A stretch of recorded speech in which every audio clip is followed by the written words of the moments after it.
neu mae eisiau 3 person i fod yn bresennol yn ystod y brynhawn yn capel y tabernacl yn y dre.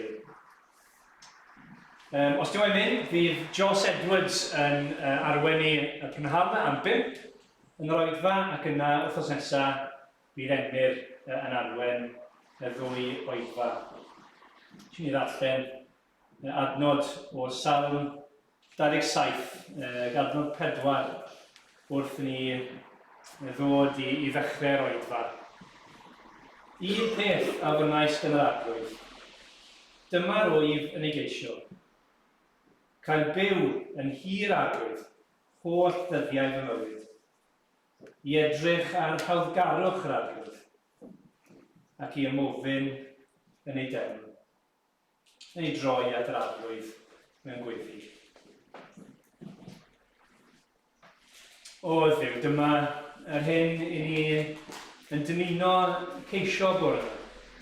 Cael bod yn dy bresenoldeb di, a cael edrych ar dy hawddgarwch di, i gael ymofyn at y ti, a i daddoli di, ath bendithio di, ath bawrygu di, arglwydd madden ni bod ni'n cael yn llygadynu bob dydd gan gymaint o beth eraill sy'n tynnu'n sylw ni ac yn cymryd yn hegni, a'n amser, a'n dyheadau ni. O arglwydd, derbyn ni nawr yn heiddiad yr arglwydd Iesu Grist, a gad i ni flaenioraethu fe hi, ie wrth i ni addoli byddai'n ein llyged ni ar yr arglwydd Iesu Grist. Bydded ni wrth i ni wrando ar dair di, yn drechu i ymateb, i gymhwyso'r gair yna i hunain, ac i dyfendithio di wrth i ni ymateb, ac arglwydd wrth i ni gymryd o'r cymryd o ni gweddio, fydden ni yn ymwybodol fel petai o'r newid hyd yn oed, o waith gorffenedig Crist yn ein lle ni. O Dduw, ni'n gweddio ar hyd y dydd, ie, fydden ni'n mwynhau gorffwys, mwynhau cwmni gilydd, ond yn fwy na dim byd arall, fydden ni'n gorffen y dydd ac edrych nôl, o ac yn rhyfeddu ar hawddgarwch yr arglwydd. O Dduw, madden ni bod bai yn derbyn ni nawr yn yr arglwydd Iesu Grist a'i waith e, ac arglwydd, bendithia ni trwy dair di, ac wrth ni addoli, gogoniad i ti dy hun. Amen.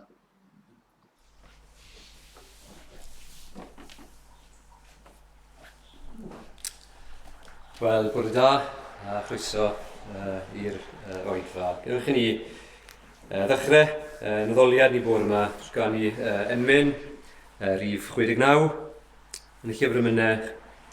Fy niw uwchlaw fy neall yw gwaith dy ddwylo i gyd, rhyfeddod anherfynol sydd ynddynt oll ynghyd. Wrth weled dy ddoethineb, dy allu mawr a thri, mi greda am iachadwriaeth yn hollol yno ti, o fenaid, gwel fath noddfa, ddi-ysgog gadar niw, am hob ryw gyfymderau, trygwyddol ras fy niw, ac yma boed fy nhrigfan, boed fy nawelaf nith, yn nymder cyfymderau, sef dan dy adain byth. Fe all i'r lan fy nghodi, o ddymder llwch y byd, gwneud i bob drwg a gwrddwyf, droi daioni i gyd. Rhoi olew o lawenydd yn wastad ar fy mhen, am dwyn trwy foroedd dyfnion i ganol nefoedd wen.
Wel, mae'r darlleniad bore yma yn fyr, ac mae hefyd yn gyfarwydd iawn i chi bob un ohonoch chi.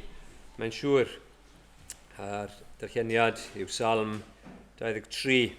Salm 23, dim ond 6 o adnodau, ac eto mae cymaint o gyfoeth yma, mae cymaint gallwn ni ystyried y bore yma. Felly gadewch i ni ddod o ddifri wrth i ni wrando ar air Duw yn cael ei ddarllen.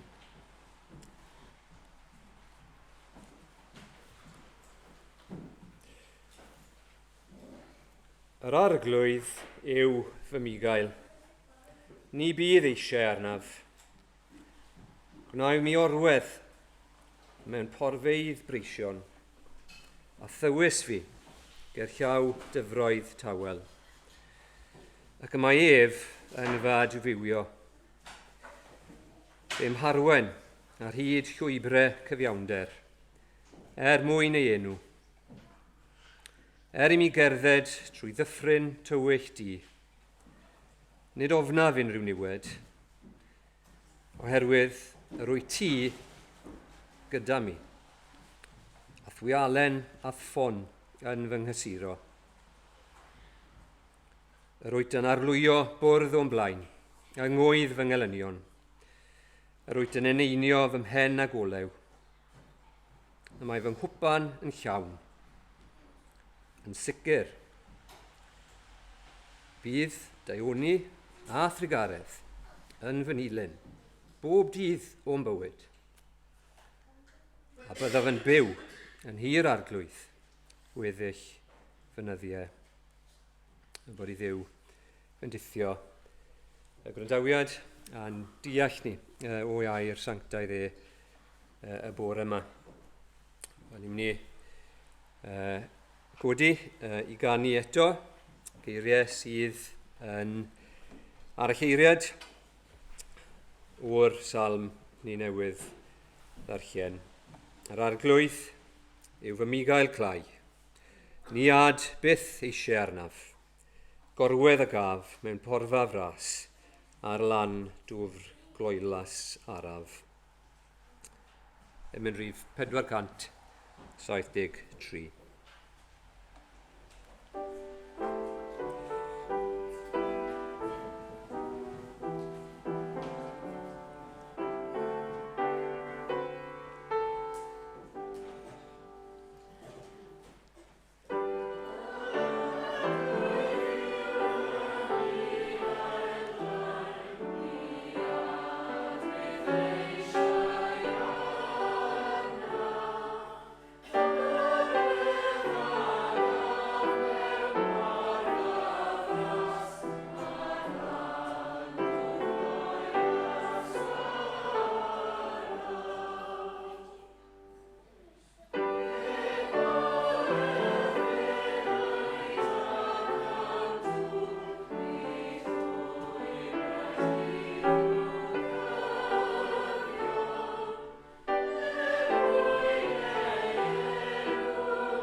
Gwelwch ni weddio gyda'n gilydd.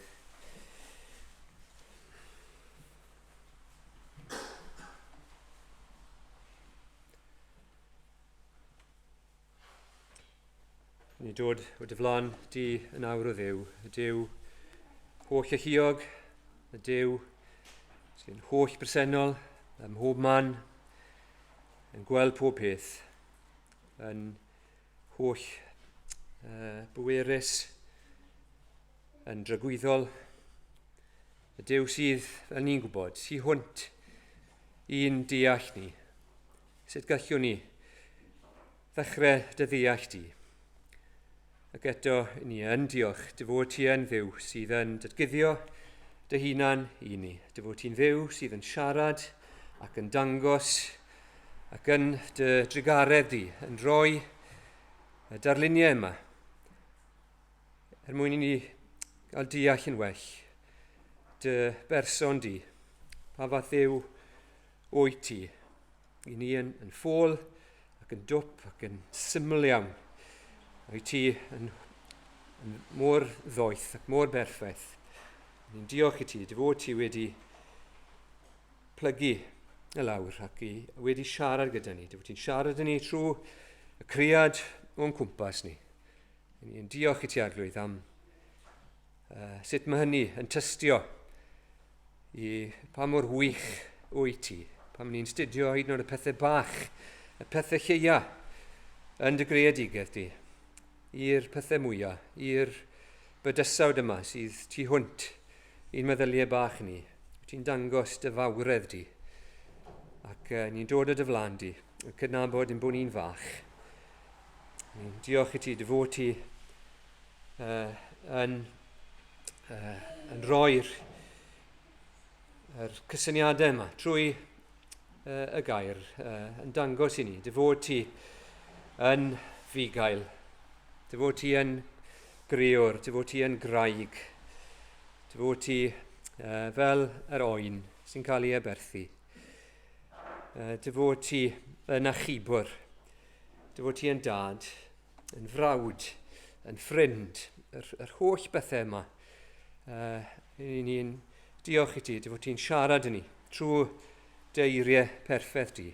Ac ni'n dod at y ti nawr felly yn diolch i ti bod gyda ni dy air di, a bod e'n air perffaith. I ni yn gallu mwynhau weithiau, felly darllen rhyw ddarn o lenyddiaeth a mwynhau deall y darn yna'n well a i ddadansoddi fe ac yn gallu cael rhyw fwynhad o hynny. Ond helpa ni nawr i ddod at air di, nid yn y ffordd yna, ond dod gan blygu. Dod y bore yma gan gydnabod bod air di ddim mae unrhyw gamgymeriadau yna fe. Mae dyma'r peth mwyaf pwysig y gallwn ni wneud, yw gwrando ar dair di, deall dy eiriau di'n well, a plygu ym mhob ran o'n bywydau, gwrando ar dy lais di.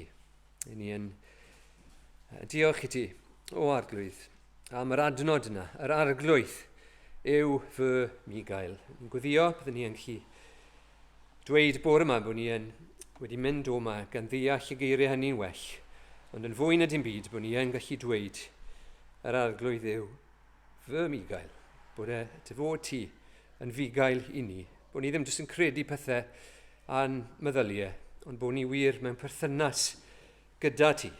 A mae beth i ni yn gwrando arno fe fan hyn nawr bore yma, be ni'n canu, be ni'n yn gweddio gyda'n gilydd, bod y pethau yma yn berthnasol ac yn real i ni pan mi ni'n gadael yr adeilad yma. Pan wrthyn ni fyw gweddill yr wythnos, ein bod ni am dy ddilyn di, am bod ni wir am fyw yn bywydau mewn perthynas gyda ti, a i fyddhau i ti, a siarad gyda ti, a mwynhau dy gwmni a dy bresenoldeb di yn ein bywydau ni. Ni'n gweddio arglwydd, y byddai ni yn reality i bob un ohono ni sydd yma bore yma. A yn bod ni, pa mae yna ddyddiau da a pa mae yna ddyddiau mwy anodd. Bod ni'n gwybod am y reality yma yn ein bywydau ni, dy fod ti gyda ni ac yn gofalu amdano ni ac am y peth gorau i ni. Ond ni yn diolch i ti bod ni'n dod at y Salm yma bore yma yn ei ddarllen ei hefyd trwy lyged y Testament Newydd, bod gyda ni y Beibl cyflawn, a bod gyda ni yr hanes am ddyfod yr arglwydd Iesu Grist i'n byd ni. Yr un nath dweud, mae fi yw y bugail da.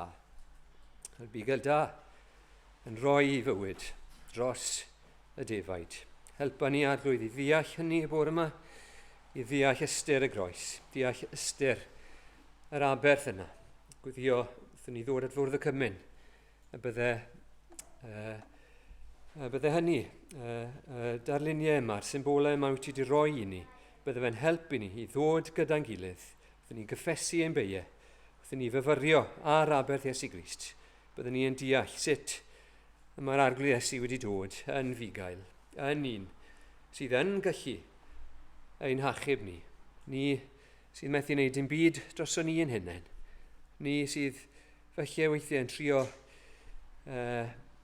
pwyso y pethau da, y pethau drwg i ni wedi wneud, a gobeithio bod yn deioni ni'n ddigon. Ni'n gwybod bod y fair di yn dysgu, bod yn cyfiawnder ni yn ddim byd, bod yn fratiau bydron, bod dim byd gyda ni gynnig, bod ni yn dlawd, a bod ni'n dod heb arian, a bod ni'n gallu dod ata ti, a dod ti'n rhoi yn rhad. Diolch i ti. Am yr hyn i ni wedi meddwl yn arbennig amdano fe dros mis diwetha, dros y Pasg, am yr arglwydd Iesu Grist, am ei eiriau fe ar y groes, am ystyr y geiriau yna, ac bod y llen yna sydd yn ein gwahanu ni o ddiwrtho ti wedi rwygo o'r top i'r gwaelod, a bod ni'n gallu dod i dy bresenoldeb di yn heiddiant yr arglwydd Iesu Grist. Ac ni'n diolch i ti, beth o'n ni'n dathlu bythefnos yn ôl, ac ni'n dathlu bob bore di Sul. Ni'n dathlu y ffaith bod yr arglwydd Iesu Grist yn fyw, wedi atgyfodi o'r bedd, a'i fod yn eiriol, yn pledio droson ni, bod ei fywyd yn sefyll yn lle yn bywydau gwael ni, a dy fod ti yn derbyn ni yn ei aberth ac oherwydd i atgyfodiad I ni yn credu y pethau yma, o'n i'n gweddio arglwydd y bydde'r gwirioneddau yma yn treiddio yn fwy dofn I mewn i'n bywydau ni, fel bod ni am feddwl am y pethau yma, bob dydd, bob awr o bob dydd. Ac o arglwydd y bod ni yn bobl sydd yn pwyso arno ti, ac am fyw bywydau sydd yn dyblesio di. I ni'n dod yn awr bore yma, yn diolch I ti am y ryddid sydd gyda ni I dy addoli di yn ein gwlad ni. I ni'n diolch I ti am yr heddwch sydd gyda ni. I ni'n cymryd y pethau yma yn aml iawn yn ganiataol. I ni'n cyflwyno rannau eraill o'r byd I ti, meddwl yn arbennig am beth sy'n digwydd yn yr Wcrain. Yn gweddio arglwydd y bydde ti yn arglwyddaethu hyd yn oed dros y dinistyr a'r dioddau erchyll sydd yn digwydd yn y fan honno ac mewn rannau eraill o'r byd hefyd. O arglwydd, dangos I ni pa mor ofnadwy yw pechod. Dangos I ni pam oedd angen i'r arglwydd Iesu Grist dod i'r byd yma. Un hadfer ni. Ac ni'n gweddio, ni feddwl am ran yno'r byd, ni'n feddwl am Ewrop, ran sy'n mor secular, sydd yn dan wybyddu di, ni'n gweddio deled dy deyrnas di. Bydde ti yn adeiladu dy eglwys, ac yn ein gwlad ni, ac yn Nghaerdydd, bydde ti arglwydd yn dod â ffrwyth. Bydde beth sy'n cael ei esbonio y bore yma, wrth I bobl wrando ar dair di, bydde fe'n ffrwyth, bydde fe'n had sy'n cael ei blannu yn nghalonau bobl. Ac bydde yna ffrwyth yn dod ohono fe. Ac bydde yna adeiladau capeli sydd yn wag yn cael ei llenwi eto. Ac bydde yna bobl sydd yn mynd I bob math o lefydd eraill ar fôr Sul yn dod I gapel I wrando ar dy air di. Ac bydde ni yn wlad sydd yn dy geisio di eto. O adlwydd, i ni yn cyflwyno yn gilydd i ti nawr. I ni'n gofyn ar y ti ymwneud gyda ni. Byddwn ni'n mynd o yma wedi elwa o fod yma. Elwa o gael cwmni'n gilydd ac chi siarad, mwynhau cwmni'n gilydd, ond yn fwy na dim byd. Bod ni'n gwybod bod ni wedi bod yn dy bresenoldeb di a dy fod ti trwy dair di yn gwneud ni yn fwy doeth, yn gwneud ni yn fwy ifydd, yn gwneud ni bobl sy'n fwy pur, yn fwy sanctaidd ar wahân, ac yn bobl sy'n gallu cael yn defnyddio mwyn dy wasanaethu di. Adlwydd bydd gyda ni nawr. Maddau ni, bob bai yn derbyn ni. Diolch i ti, dy fod ti yn derbyn ni, ac bod yna groeso i ni, os i ni yn dod yn enw ac yn heiddiant yr arglwydd Iesu Grist. Amen.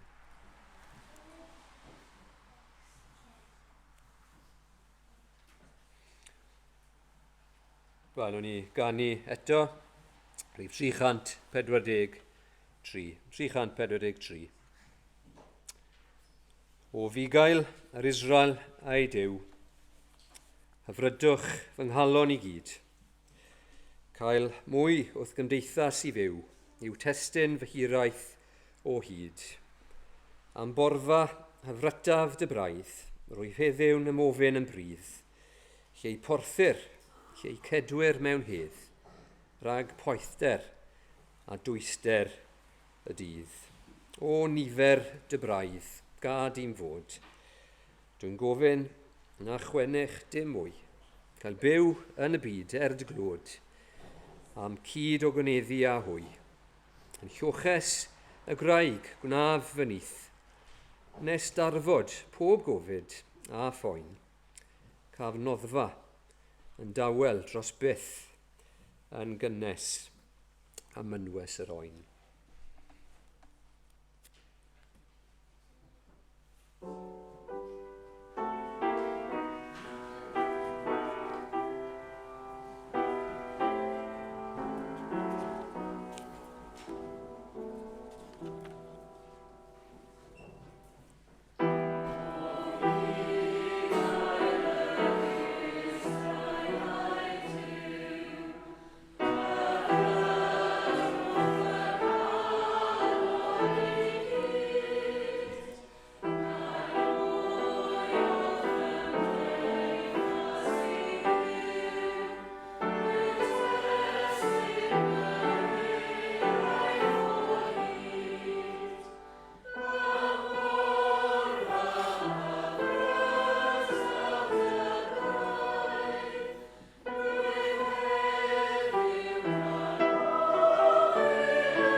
Wel, ni'n dod bore yma at un o'r darnau mwyaf cyfarwydd o'r Beibl, sef Salm 23. A falle, mae dyma eich hoff ddarn chi o'r Beibl. Falle, yn bosib iawn, mae dyma eich hoff salm chi yn y Beibl. Wel, pam? Pam y gymaint o apel i Salm 23? A falle bod yna resymau sydd bron yn sentimental. Felly bod e'n dod â atgofion nôl i chi pan mae'r salm wedi cael ei ddarllen mewn rhyw adeg yn eich bywyd chi. Felly bod chi wedi dysgu'r salm ar eich codd. A felly bod hyd yn oed sŵn y geiriau yn wefreiddiol i chi. Be sydd yn ryfeddol yw bod jyst cymaint o wirionedd yma mewn 6 adnod. 6 adnod. Felly, benderfynu, pregethu ar y testyn yma, ni heb wneud o'r blaen, ac yna chi'n meddwl, be fi wedi wneud fan hyn? Mae cymaint i ddweud, sy'n gwybod ble i ddechrau, a ble mae gorffen. Mae gymaint i'w ddweud. A allai ddim gweud llawer falle sydd yn newydd, ond allwn ni yn sicr bod yma atgoffa ein hunain o hen wirioneddau pwysig. Chi'n dod bore yma y capel ac yn teimlo bod chi ddim Cristion dylech chi fod. Wel, mae Salm 23 a rhywbeth i weid wrthoch chi bore yma. Chi yn dod bore yma ac yn mynd trwy amser anodd. Chi'n poeni. Chi'n mynd trwy gyfnod tywyll. Mae Salm 23 a rhywbeth i ddweud wrthyn ni y bore yma. Ydych chi'n wynebu gwrthwynebiad yn eich bywyd? Mae Salm 23 yn siarad â ni am hynny. Ydych chi'n gofyn y cwestiwn, ydw i wir yn cael fy nerbyn gan Dduw? Ydy Duw yn fy nghrwysawu i? Wel, mae Salm 23 yn dweud wrthyn ni rhywbeth pwysig iawn am hynny. Chi'n meddwl weithiau am farwolaeth, fel y dylen ni'n neud weithiau. Mae Salm 23 a rhywbeth pwysig iawn i ddweud am farwolaeth. A tu hwnt i farwolaeth. Be sy tu hwnt i farwolaeth? Ydych chi'n meddwl weithiau am hynny? Ydych chi'n meddwl am y nef? Mae Salm 23 a rhywbeth i ddweud am hynny hefyd. Wel, sut mae rhoi trefn ar adnodau yma, fel bod ni yn gallu mynd o yma, yn gallu cofio rhywbeth am y salm yma, ac nid jyst mynd o adnod i adnod, ond bod ni ar yw strwythyr mwyn deall y salm yn well. Wel, yn y gwreiddiol, yna 3 ffennill, neu 3 ffennill. Yn gyntaf, yr arglwydd yw fy migael. A mae'r pennill cyntaf yn mynd â ni i ddechrau adnod 3 ac y mae ef yn fy adfywio. Mae'r ail bennill yn mynd o ddechrau yr ail ran yn adnod 3 fe mharwain ar hyd llwybrau cyfiawnder a hyd at bydd y thwialen a ffon yn fy nghysurro. Ac yna, y pennill ola yw yr wyt yn arlwyo bwrdd o ymlaen yng ngwydd fy ngelynion, sef adnodau 5 a 6. 5 a 6. Mae yna rai yn dadlau, mae Salm am y bugail ar ddafad yw i reit trwodd i'r diwedd. A fi yn credu bod yna ddatblygiad a bod chi yn gorffen erbyn adnod 5 a 6 gyda, wel, y gair Cymraeg yw gwesteiwr, host yn Saesneg, felly yw gwesteiwr yn cweit yn cyfleu'r un peth. Ond mae yna ddatblygiad o'r bugail i'r gwesteiwr. Felly, mynd i rannu'r astudiaeth bore yma yn 2 ran. Yn gyntaf, y pennill cyntaf, y bugail. Yr ail bennill, o adnod 3 ymlaen, i bedwar, y llwybrau. Y llwybrau. Ac yna yn drydydd, adnod 5 a 6, cartre'r cyfaill. Cartre'r cyfaill. Felly cofiwch rheina, y bugail, y llwybrau, a cartre'r cyfaill. Felly mae adnod 1 y dechrau. Yr arglwydd yw fy migail. 5 gair. Mae yna ddigon fan'na yn sef bore yma. Gallwn ni yn sicr bregethu ar just y geiriau yna bore yma. Gallwn ni siŵr bregethu cyfres just ar y geiriau yna. Yr arglwydd. Yr arglwydd. Dyna'r gair cyntaf, yr arglwydd, y ddau air cyntaf. A bod ni'n aml eisiau dechrau gyda ni, yn profiad ni, mae'r Beibl yn dechrau gyda Duw. Bod ni'n gweld yn y Salm fy migail, fy adfywio, ni'n tywys fi, ni'n meddwl am fi, ond mae'n bwysig bod ni'n dechrau gyda Duw.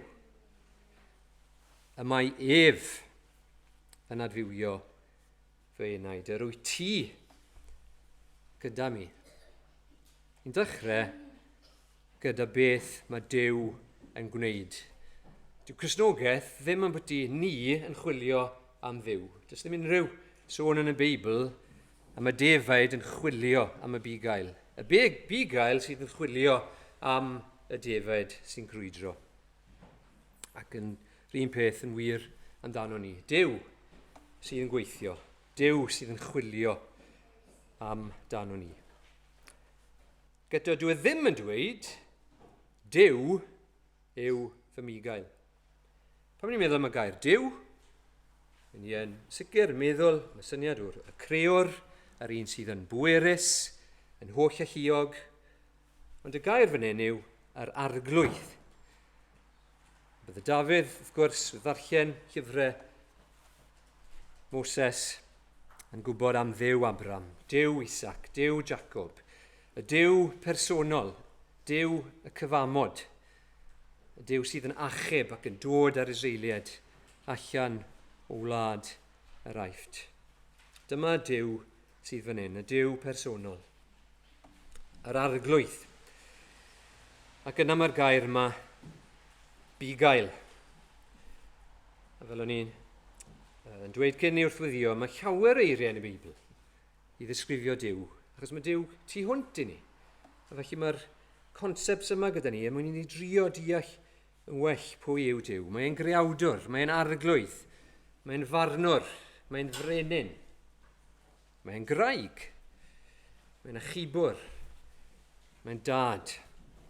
A ni angen deall y geiriau yma'n well. A ni angen cadw cydbwysedd hefyd rhwng y geiriau yma, a ddim gorbwysleisio un peth. Ond mae cymaint yn dos yn y gair yma, bugail. Cymaint ynddo fe. Mae hanner llyfrau'r Beibl yn cyfeirio at Dduw y bugail. Os ych chi yn athro yma bore yma, chi'n gwybod beth yw athro da, gobeithio. A os chi'n feddyg, chi'n gwybod beth sy'n gwneud meddyg da. Os chi'n sair, chi'n gwybod beth sy'n gwneud sair da. Chi'n deall y proffesiwn. Wel, oedd Dafydd yn fugail, ac oedd e'n gwybod beth oedd yn gwneud bugail da. Y gwaith yna, o drefnu, a gwella, a iachau, a diogelu, a disgyblu. Oedd e'n beth waith syml, oedd e'n waith anodd. Felly mae Dafydd yn rhoi i ddihongliad yn dywe, trwy Duw sy'n siarad drwyddo fe, ond mae'n gwybod beth yw bugail da. Ond ni wedyn yn darllen y Salm trwy lyged y Testament Newydd. Ac ni'n clywed am fugail yn fyny hefyd. Ni'n clywed am damhegion am fugail. Ond ni'n meddwl yn benodol am yr un, am yr arglwydd Iesu Grist na ddweud, mae fi yw y bugail da. Mae fi yw'r bugail da. Ond mae hefyd, mae'r persbectif y ddafad. Wedi bod yn darllen llyfr yn ddiweddar, a teitl yw A Sheep Remembers. A mae'r cyfan, y llyfr yma ei gyd am Salm 23.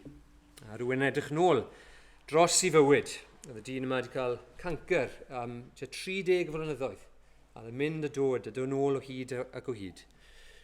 Ac oedd e yn gwybod beth oedd i fyw yn glyn cysgod angau. Ond yn y llyfr yma, mae'n esbonio'r salm, ond mae hefyd yn rhoi brofiad personol Be mae wedi dysgu fel dafad, fel petai. Mae Jacob yn dweud ddiwedd ei fywyd, yn dweud y Duw a fi'n fugail i mi trwy fy mywyd. Felly mae'n rhaid ni ddeall y syniad yma, yr bugail, ond hefyd gweld y bugail trwy lygad y defaid.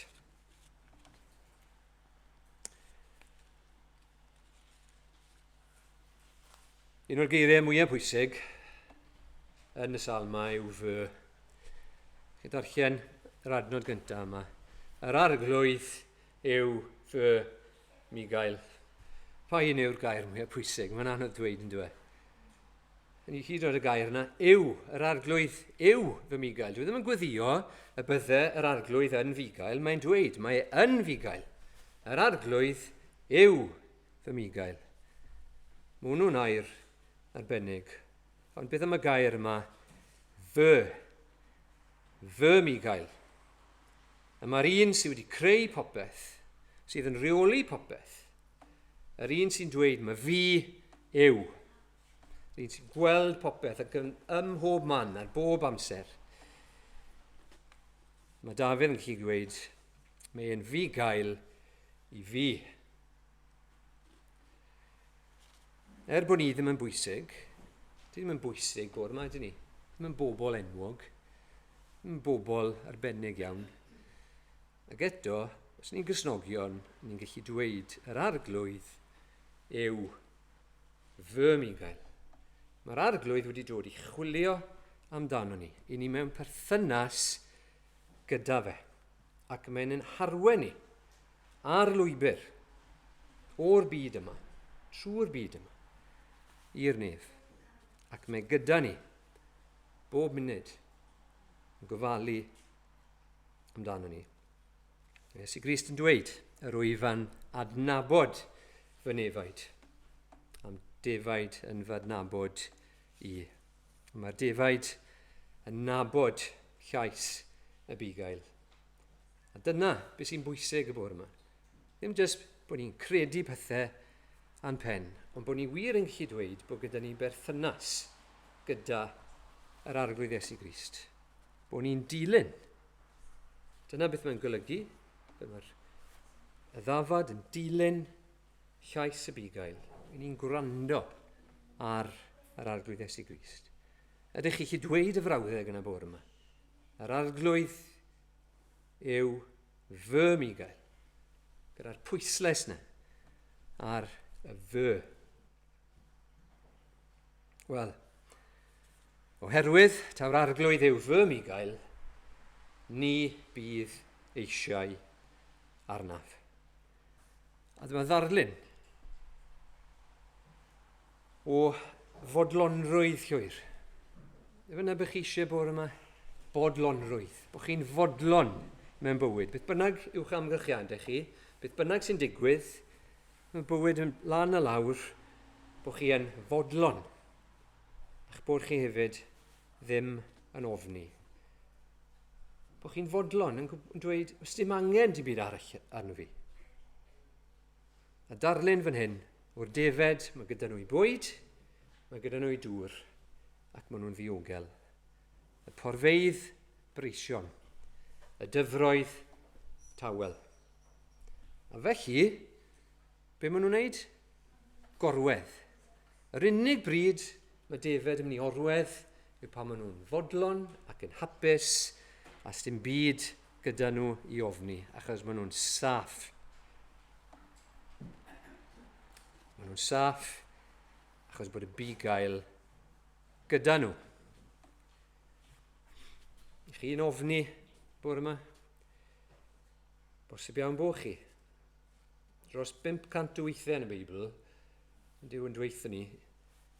Mae rhywun trwy eir y Dyw, trwy air Dyw yn dweithio ni. Peidiwch ag ofni. Ni angen clywed o hyd yn dyn ni, y geiriau yna. Beidio ag ofni, i fod fel y defaid yna. Ni, nos Sul diwetha, yn do ni, yn clywed y geiriau yma. Geiriau yr arglwydd Iesu Grist, yw ddisgyblion, oedd yn panico, a ddim tangnefedd o gwbl. Fy nangnefedd rwy fi yn rhoi i chi. Nid fel mae'r byd yn rhoi i chi. Fy nangnefedd rwy fi yn rhoi i chi. Ydy hwnna'n ddarlun. Chi'n meddwl am yr defaid yna wrth y dŵr, a'r porfeidd breision, yn hollol fodlon. Ydy hwnna'n ddarlun o'ch bywyd chi. Neu ydych chi'n ofni. Neu ydych chi'n chwilio o hyd ac o hyd am rhywbeth arall i wneud chi yn fodlon ac yn llawen. Wel, ni mlaen i ddechrau adnod 3, ond ni dal yn y pennill cyntaf o hyd. Fe a ddychwel fe naid, gan gyfeithiad William Morgan, a mae ef yn fy adfywio.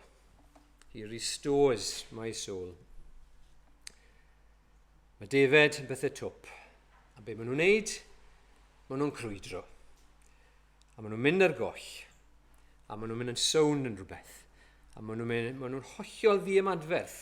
Dyna'r darlun. Methu wneud dim byd dros nhw i hunain.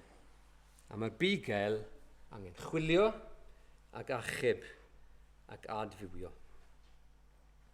Weithiau, mae Dafad, a mae'n ddarlun doniol bron, mae Dafad yn gallu cwmpo drosodd achos bod e'n rhy dew, a mae gormod o wlan yn yma, a mae'n gallu tipo drosodd, a dwi'n gallu codi eto.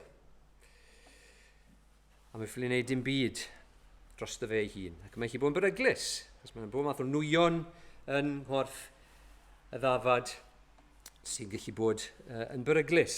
Hefyd mewn gwlad gynnes iawn, byddai'r Ddafad yna yn marw felly hyd yn oed o fewn chydig oriau.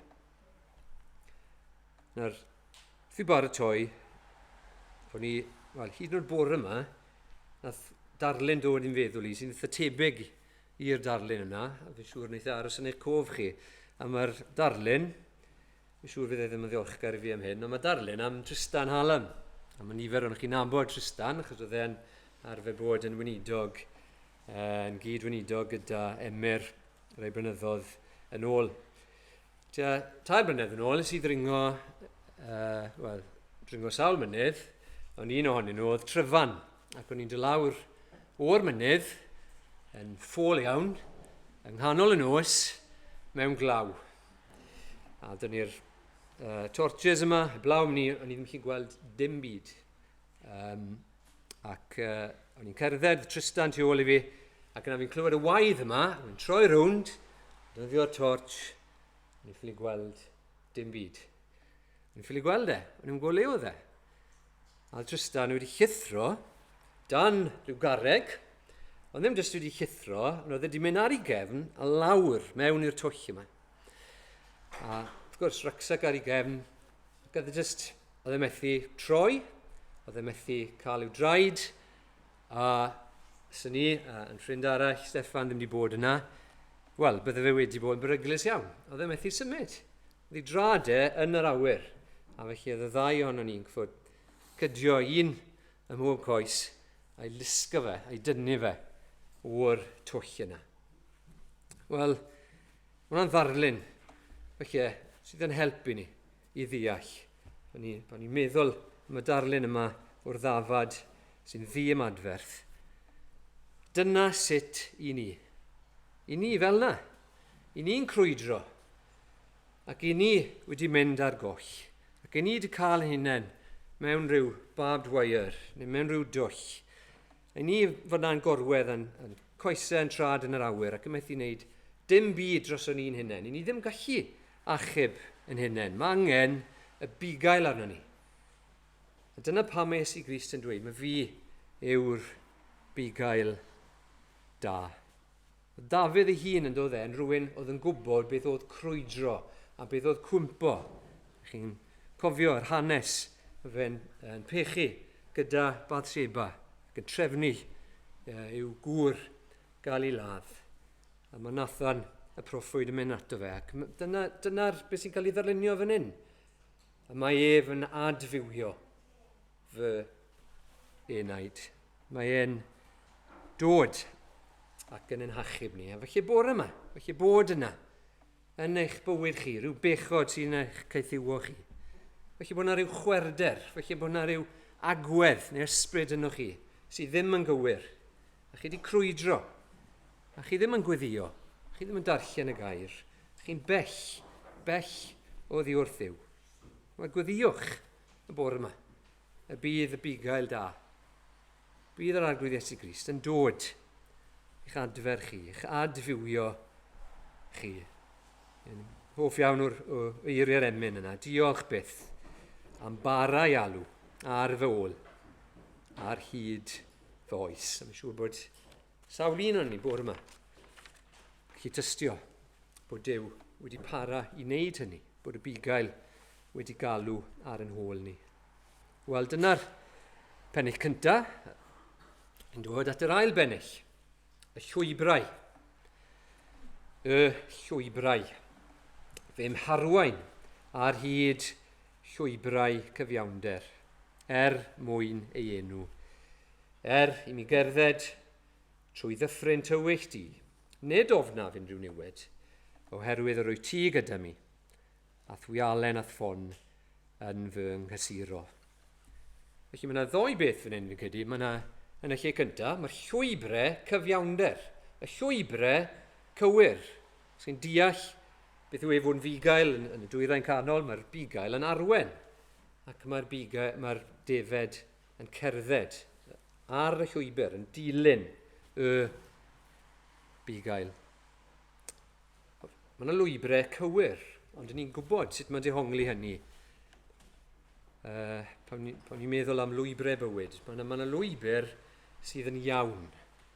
Mae yna bethau, mae yna ffordd o fyw sydd yn gywir wrth i ni ddilyn ac i fyddhau i Iesu Grist. A ni'n gwybod pryd i ni'n crwydro wyddi ar y llwybr yna.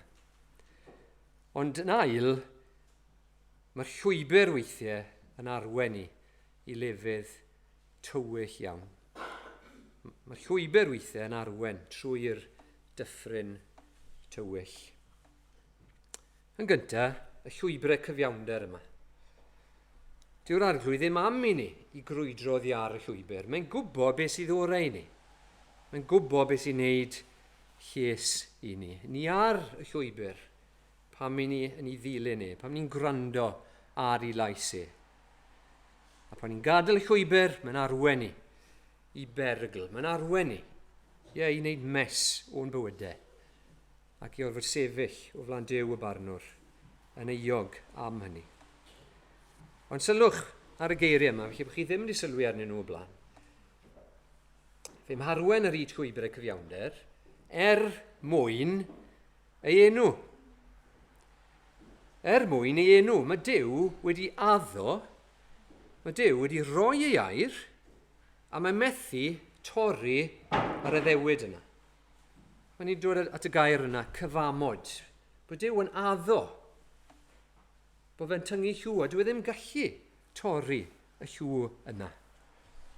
Chi'n cofio Moses, pan oedd yr Israeliad yn yr anialwch, a mae'n pledio ar Dduw. Mae bobl yma'n anobeithiol, mae'n pledio ar Dduw, paid a'i dinistrio nhw.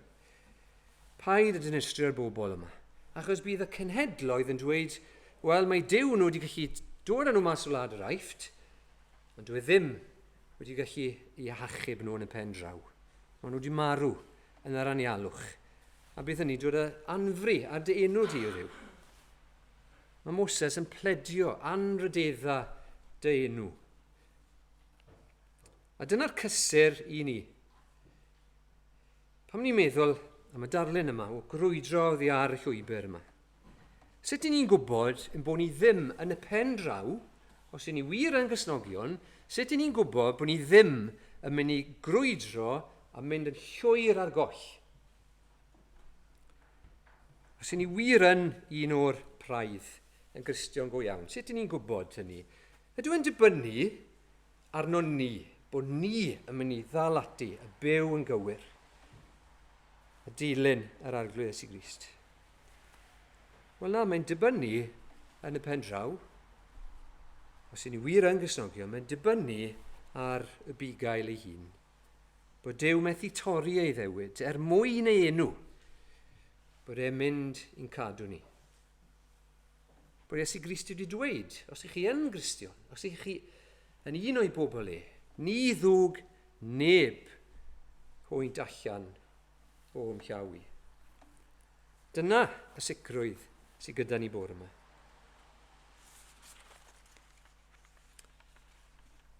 Wel, beth yw'r ail beth i ddweud am y llwybrau yma? Maen nhw'n llwybrau cywir, maen nhw'n llwybrau cyfiawnder, ond hefyd maen nhw'n arwen drwy ddyffryn tywyll di. Mae'r hen gyfeithiad yn dweud drwy ddyffryn, drwy lyn cysgod angau. Ac yn aml yn meddwl am farwolaeth, ydyn ni? Mae'r salm yma yn aml yn cael ei ddarllen mewn angladdau neu ar wely angau. Ond dwi ddim just am farwolaeth. Mae yna adegau lle mae bywyd yn gallu bod yn dywyll iawn. Chi'n clywed pobl yn siarad am eu bywydau a maen nhw'n dweud o'n i mewn lle tywyll iawn. A dyma'r darlun sydd fan hyn. Mi gerdded trwy ddyffryn tywyll di. A mae yna awgrym fan hyn yn y gair arwain o gael eich gyrru hefyd. Bod ni'n gyfarwydd ar gair yn adnod 2, tywys, ond hefyd mae yna arwain yn digwydd. Ni'n meddwl am y bugail yn arwain ac yn cael ei bod yr defed jyst yn dilyn. Ond yn yn gwlad ni, wrth gwrs, mae'r defed yn cael ei gyrru gan gŵn defed. Mae yna awgrym yma fe mharwen ar ei llwybrau cyfiawnder yn yw bod ni'n cael ein gyrru. A weithiau ni methu deall pam ni'n cael yn harwen ar hyd llwybrau anodd. Weithiau ni'n gofyn pam rhaid i hyn ddigwydd. Pam mae'r arglwydd yn arwen fi ar hyd llwybr yma. Mae'r Beibl yn realistig yn dweud. Felly bod chi wedi gweld posteri, mae Salm 23, ond mae hi'n tu ôl i'r Salm o, y lle mwyaf paradwysaidd. Bod bwys rhyw afon neu rhyw nant. Ond mae'r darlun di newid yn eitha dramatic o adnod 2, porfeidd breision, a'r dyfroedd tawel. Mae di newid yn eitha dramatic erbyn hyn i ni sôn am yr dyffryn tywyll di. Ac wrth i ni fy mlaen, yn hun mewn bywyd, ni'n gwybod mwy, felly, mwy a mwy am y dyffryn tywyll di yna, am adegau anodd. Lle mae yna siom yn dod, lle mae yna salwch yn dod. Lle mae yna bob math o dristwch yn dod. A ni'n gofyn y cwestiwn, pam y llwybr yma? Mae un esboniwr yn dweud,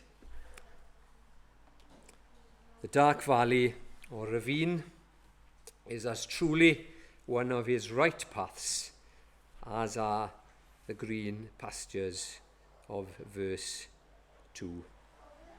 Ni'n canu yr emyn yna. Ti sy'n trefnu y nyddiau i gyd. Ni'n canu fe ar ddechrau'r flwyddyn. Ti sy'n trefnu y nyddiau i gyd. Amser iechyd, di gymylau.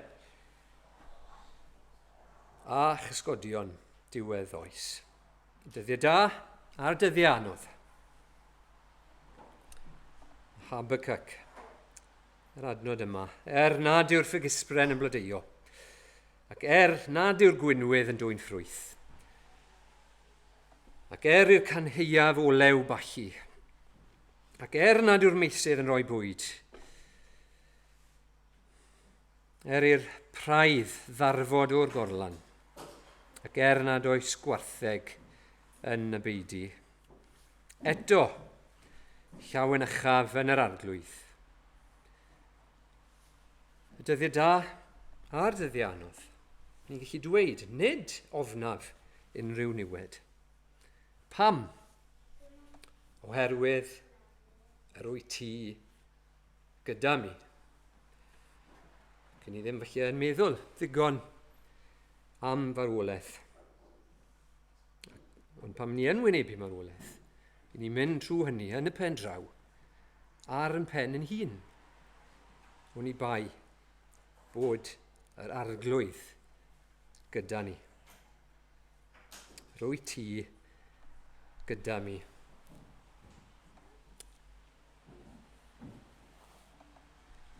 Mae'n sôn hefyd am wialen a ffon, am yr syniad fan hyn yn dechrau datblygu i'r syniad bod yna elynion.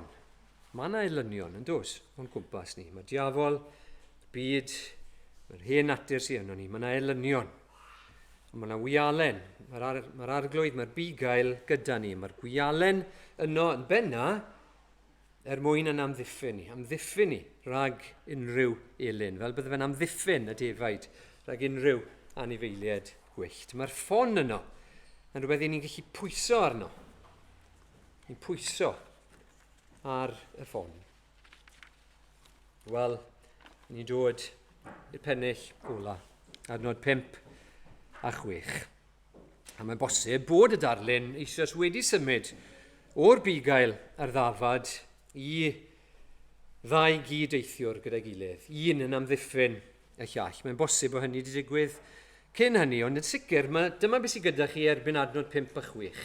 Cyrraedd cartref y cyfaill. Cyrraedd rwle diogel, rwle saff. Adnod 5 a 6. Yr wyt yn arlwyo bwrdd o'n blaen, yng ngwydd fy ngelynion. Yr wyt yn eneinio fy mhen ag olew, y mae fy nghwpan yn llawn. Yn sicr, bydd Daioni a Thrigaredd yn fy nilyn, bob dydd o'n bywyd, a bydda fy'n byw yn hir arglwydd, weddill fynyddiau. Na'r fe wedes i, mae rai yn dadle bod darlun y bugail yn parhau, bod yr olew a'r bwrdd yma dal yn berthnasol pan chi'n meddwl am y bugail ar ddafad. Ond bod yna bobl lot mwy clyfar na fi yn dadle yn wahanol i'w gilydd, fi yn credu bod yna symud ymlaen fan hyn, bod yna ddatblygiad, bod chi mewn tŷ a bod yna rhywun yn edrych ar eich ôl chi. Ac eto, fel gyda'r bugail, mae rhaid chi ddeall rhywbeth am y cyd-destun. Mae rhaid chi ddeall yn y dwyrain canol, oedd yna gyfrifoldeb arnoch chi. Os rhywun yn galw, oedd yna gyfrifoldeb arnoch chi i estyn, i agor eich cartre. Ni'n gweld hynny yn y damhegion, bod yna gyfrifoldeb. Chi'n methu cael drws a gweud mae'r i hwyr sy'n bwyd gyda fi yn y tŷ. Oedd yna gyfrifoldeb i gynnig noddfa. Ac oedd Dafydd ei hun yn dod yn gwybod pan oedd e'n dianc rhag Absalom, bod e'n cyrraedd Mahanaim. Mae'n dweud wedi i Dafydd gyrraedd Mahanaim, daeth trobi fa Nahas o Rabar Amoniad ac ar eraill, a mae'n dweud, maen nhw'n dod a gweliau, a Pawlenni, a Llestri, a hefyd gwenydd, haidd, blawd, crasid, ffa, ffeibus, mêl, ceilion o laeth defed, a chaws o laeth gwartheg, roesant hwy i Ddafydd a'r bobl oedd gydag ef i'w bwyta. Oherwydd meddent bydd y bobl yn newynog a chuddiedig ac yn sychedig yn yr anialwch. Felly oedd Dafydd yn gwybod rhywbeth am y profiad yma o fod yn dianc a bod yna lynion o'ch cwmpas chi a bod chi dod i'r rwle oedd yn saff, lle oedd rhywun yn cynnig noddfa i chi. A ddim just hynny, ond yn trin chi fel y gwesteion gorau. Felly bod chi'n gwahodd rhywun i'r tŷ, a chi'n meddwl, os rhaid iddyn nhw ddod. A felly bod chi'n stingy. A felly bod chi ddim yn prynu y bwyd gorau. Ond y darlun fan hyn yw bod yna groeso i chi yn hi rhywun a maen nhw wrth eich bodd bod chi yno. A mae fy nghwpan yn llawn. Dyna'r darlun, bod chi'n gwybod fel mae rhywun weithiau'n, os chi'n yfed, rhywun yn yfed gwyn, felly yn beth doeth iawn i wneud, ond chybod bod rhywun ar botel, a bod nhw'n eisiau rhoi mwy i chi, eisiau rhoi'r gorau i chi. A mae fy nghwpan yn llawn. Dyna'r darlun sydd fan hyn, o rhywun sydd wedi teithio'n bell, felly teithio trwy anialwch am yr llwch, am yr sandalau nhw, yn ei brifo nhw, yn cerdded mor bell, a nawr mae yna olew i olchi eu pen nhw. Mae yna fwyd iddyn nhw. Mae yna fwrdd llawn. Wel, sut 'y ni'n cymwyso y darlun yma? Wel, dyma sut ni'n cymwyso fe. Mae croeso i ni yng nghartref yr arglwydd. Mae yna noddfa i ni, mae yna elynion o'n cwmpas ni, a ni'n gallu dianc i'w gartref e. A mae yna groeso i ni. Datgyddiad no 3, 20. Mae y geiriau yma. Wele rwyf yn sefyll wrth y drws ac yn curo. Ysglyw rhywun fy llais, ac agor y drws, do fi mewn ato, a bydd y ddau ohonom yn cydfwyta gyda'n gilydd. Dyma'r darlun sydd gyda ni, o beth yw Cristnogaeth go iawn. Mwynhau cwmni ar arglwydd Iesu Grist, ein cyfaill ni. Ac yn gorffen, adnod 6, yn sicr bydd daioni a thrigaredd yn fy nilyn bob dydd o'm bywyd. Chi tystio i hynny bore yma? Ddim bod chi'n chwilio beth lle i fod yn ddiolchgar amdano. Nid bod y cwpan yn wag, mae'r cwpan yn llawn. Bod yr daioni yma, trigaredd yma, bod yn Saesneg y gair pursiw, chi methu dianc rhag y peth.